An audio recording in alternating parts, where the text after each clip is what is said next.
A group of Glasgow residents have launched a crowdfunding bid to establish the city's first mobile soup kitchen in an effort to feed those sleeping rough over the freezing winter months.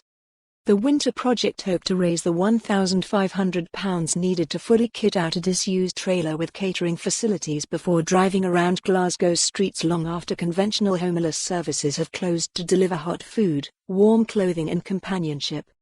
The group, who describe themselves as human beings with a big pot of food, say they are eager to get out on the streets before the cold starts to move in and have already consulted with members of the homeless community on areas to target on a nightly basis.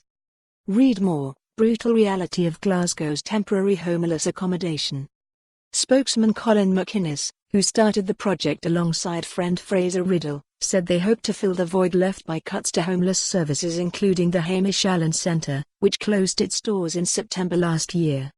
Colin, 27, added, "There are going to be people who die this winter because they cannot get a hot meal.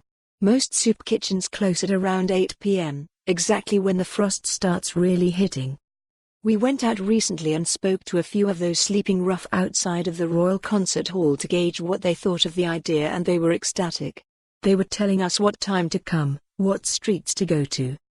I think they were surprised that we wanted to help, but we're all human. If the community pulls together and shows some spirit, we can achieve something." Read more: Warning of corpses on the street this winter. It comes just days after homeless shelter bosses warned of the risk of finding corpses on the streets with biting winter temperatures set to grip the city over the coming months. The project has already been inundated with offers of help from the local community, having spent £250 on the initial purchase of the trailer. A team of mechanics say they are ready to ensure the trailer is road safe, and a local joiner has signed up to donate his skills in a bid to transform the interior into a working kitchen. Colin told the Evening Times he was inspired to start the project after Sister Tina, who also volunteers with the group, turned her life around following a period living on the streets in London.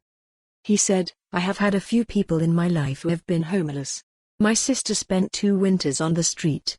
It gets absolutely freezing in the winter, and listening to someone who is your blood tell you this, it changes your whole perspective on the problem. In London, there are a wealth of resources available to those on the streets. It is a different story in Glasgow where services have been cut." He added, "I'm a human being making a pot of food. There will be a receipt boo for more on this story. Visit the news article link."